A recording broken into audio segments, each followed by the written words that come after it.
Hey everybody, this is Tim Peck here on Project Next, and this is a big day in the bad way right now. We are looking at the end of SNAP benefits coming to us in 2 days right now, and we've been doing a lot on Project Next to get the word out on what you can do to help people who need food and what you can do if you need food. And one of the ways people get food in this area of Kentuckiana is Dare to Care. Dare to Care is a food bank and so much more, but I want to tell a quick story before introducing the Chief Development Officer, Jackie Keating, about Dare to Care. My wife and I wanted to have a tradition for my son, where he gives money to a charity every Christmas. And he is only 3 right now, but wanted to get it started. And so it was a thing that he knows he's doing. And Dare to Care is that charity that he gives money to. So you get a donation out of my son's in my son's name every year, and we're just so grateful for the work you all do. But please introduce yourself. Tell us about Dare to Care, and then let's get into how people can get help and help. Well, thank you so much for having me, Dr. Peck. It's a pleasure to be with you. And thank you to your son, who is so generous and doesn't even know it yet. So my name is Jackie Keating. I'm the Chief Development Officer at Dare to Care, where I have been just honored to serve for the last 15 years. And I'm so grateful for you for elevating this issue, particularly in this moment, because it's going to be tough. Yeah, it is going to be tough. So as we know, the government shut down right now, federal government. And one of the things that needs to happen is SNAP needs to be rebudgeted for. And it runs out on the 31st of the clock strikes 12 on the 31st into the 1st. And so, for millions and millions, tens of millions of people will all of a sudden not have the benefits they need to buy food. And we can talk about the politics of that, but more so we want to put that aside right now. We can talk about the politics later after we figure out how people can get food. So who's going to be affected, and how do they get help, and how do you help? Yeah. Unfortunately, so many people are going to be affected by this. Today in Indiana, more than 500,000 of our neighbors benefit from SNAP every month. Dare to Care serves both Kentucky and Indiana, so I have some statistics from Kentucky as well. And when we're going into this challenge, we're coming in not from a position of strength. The latest food insecurity data tells us that over the past 2 years, we've seen an increase in food insecurity by 48% in our region alone. So that includes Southern Indiana, Louisville, surrounding counties. And what does that word mean, food insecurity? You hear that, it sounds vague, actually. Tell me. It does. Yeah. It sounds like advocacy speak, doesn't it? So, yeah. But there is a distinction between food insecurity and hunger. So thanks for the opportunity to share that. Hunger is that physical sensation that we all know when we are running out the door and we miss breakfast. It's that physical sensation that we all, as humans, understand, because we all rely on food to live our lives. Mm-hmm. Food insecurity is more of an economic condition. Food insecurity is when someone does not know how they will afford or obtain enough food to feed themselves or their families. When someone is food insecure, they might have some resources to fill their pantries. They might have a small income. A lot of the neighbors we serve are working 1 or 2 or sometimes 3 jobs, and they're just not earning enough to make ends meet. And so are making incredibly difficult choices every day.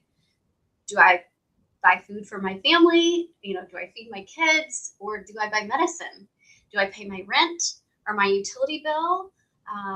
Or can I put dinner on the table?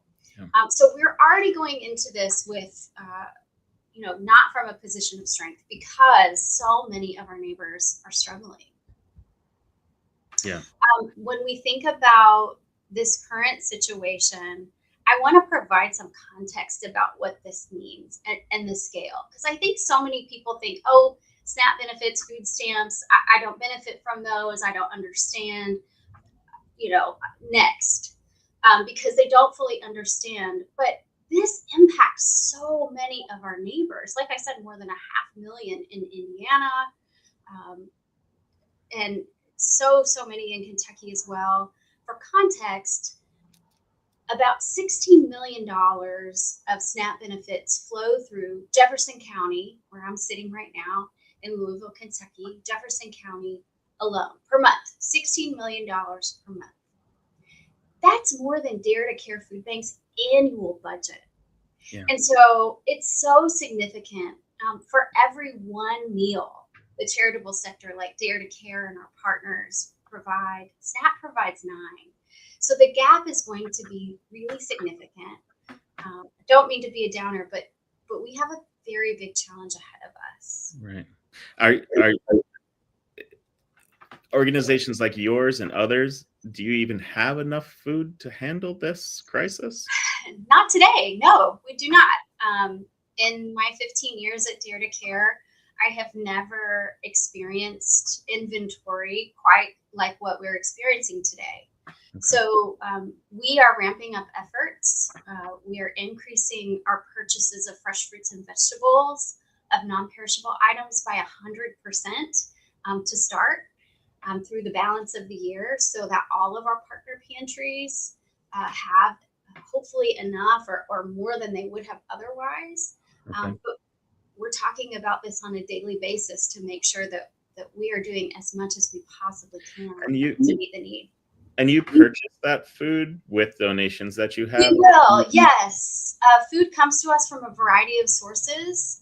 Traditionally, we do get about 30% of the food that we provide from the federal government. There have been significant interruptions and decreases in that this year. But we also get food from a variety of partners, from manufacturers, from farmers, from retailers, and then we do have a budget to purchase food to fill in nutritional gaps, and that's what we're tapping into right now. Okay. And then do people donate food to you as well, or do you just buy food? They do, yes. People do food drives, and we so appreciate them. In this moment, the way to have the biggest impact is to donate funds. Because it offers us flexibility to buy what's needed in real time. It offers us the flexibility to really extend our purchase power, and we can be incredibly efficient with $1. I think the latest statistic I saw was we're getting produce for about 25 cents a pound, which is insane. That's not what I pay at the grocery store. Yeah. And so we can really stretch donations in a meaningful way. Got it. All right. And so how do people find you if they need food? Oh, thank you for asking that. When people need help, I encourage them to visit daretocare.org. Particularly if you're in Kentuckiana, visit daretocare.org. There's a button that says "Find Food." Okay. Type in your address, and it will show you a list of all of Dare to Care's partners. We have 400 of them across Kentucky and Southern Indiana. So you can see when they're open. You can add days of the week that you're available and put that filter in. But it will populate a list of resources if you need food assistance. Okay. Got it. And then, so once you do that, the list of resources, tell me kind of what that looks like. So those lists of resources exist. But can you tell me a little bit more about those resources? For me, it's a little fuzzy right now. Where do people? Is that like physical locations people are going? Is there like delivery mechanisms? It is. So Dare to Care, like I mentioned, partners with 400 other nonprofit and faith-based groups across Kentuckiana. Organizations like Center for Lay Ministries in Jeffersonville, Indiana, Hope Southern Indiana, in New Albany, places like Harrison County Community Services in Corydon. All of these organizations are open and will provide food for free, a lot of that food comes through Dare to Care. Okay. Got it. All right. So let's say it one more time. How do we donate? Visit donate.daretocare.org. A gift of any amount will truly have a meaningful impact. Okay. And how much money do you all raise a year? So our annual budget is $14 million a year. Okay. I assume that you're going to get a whole lot more than that this year after this. I hope you're right. It is definitely needed. Yeah, you're going to need a whole lot more. We're going to need a whole lot more. People of Southern Indiana and Kentucky will need a whole lot more and across the whole country. So I really hope that you're able to raise it. And I know it's probably most of your job, is it not? You're the Chief Development Officer. What does that mean exactly? Yes, that means that we offer opportunities for people to give and support our work. Yeah, awesome. Well, consider this one of the opportunities as people are watching, small ways as well that people can help. There are my co-founder in Project Next, Sarah Blessing, very apropos name right now. She did a show trying to do kind of PSAs for people to find ways to get food and give food and donations. And we just got word that, the blessing boxes that are in Palmyra are all full right now, which is awesome, with someone who gave a pretty sizable donation. So, if we can keep that up through this crisis and come together as a community when government is failing us, I don't think that's very controversial thing to say, the government is failing us right now. That will be absolutely amazing if we can kind of cross across the community. So what else do you want to tell us about Dare to Care in particular? How do we trust you? Dare to Care has been part of this community for the past 50 plus years. In my time alone, we've lived through a recession, pandemic, and now this. And in every one of those instances, I have seen tremendous need, and I have also seen incredible generosity. And so I believe in the power of this community coming together. I've seen it so many times. Mm-hmm. We are incredibly, like I said, efficient with every dollar. For every rating that exists, I think we get the very, very highest rating. So for Charity Navigator, for instance, we get the highest rating. Yeah. And so we are an incredibly trustworthy organization and put dollars to use. And honestly, and for those of you who missed the beginning of the show, I trust you so much so, and I'll tell the story again, that my son, when my wife and I when he wasn't even born yet, we're thinking about how we can make sure that he's instilled with what it is to give, what it is to tithe. We decided to find a charity that we could trust, that would be a place where he can give his money every Christmas. And so he, in his name, gives money to you all every Christmas. And so we'll definitely continue to do that. And this year, even before Christmas. So the timing of this is right before the holidays. What does that mean to you, to people that you work with? Is that a particular time that people are experiencing more food insecurity, or a heightened sense of it? I think a heightened sense of it, to be sure. You asked how we're feeling. It breaks our hearts. We've committed our careers, and so many volunteers have committed their precious gift of time to making sure that we don't have hunger. And now this. So it's heartbreaking for all of us. And it's also incredibly motivating. It is so energizing to see what we can do when we work together.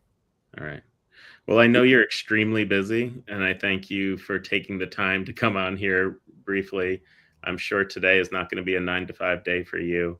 And so thank you for doing so. Before we get off, I'm just gonna, ask you to plug it one more time. How do people donate? How do people, and then also say, how do people get food when they're hungry? If you have the means to donate, you can visit donate.daretocare.org. And if you need help, please find us at daretocare.org. Awesome. Well, thank you so much for your time. Nice to meet you, Jackie. Hopefully we can have a longer, more in-depth conversation about the systems that are in place and not in place in Kentuckiana when you have a little bit more time. So thank you so much. Thank you for that. And thank you to everyone for watching Project Next.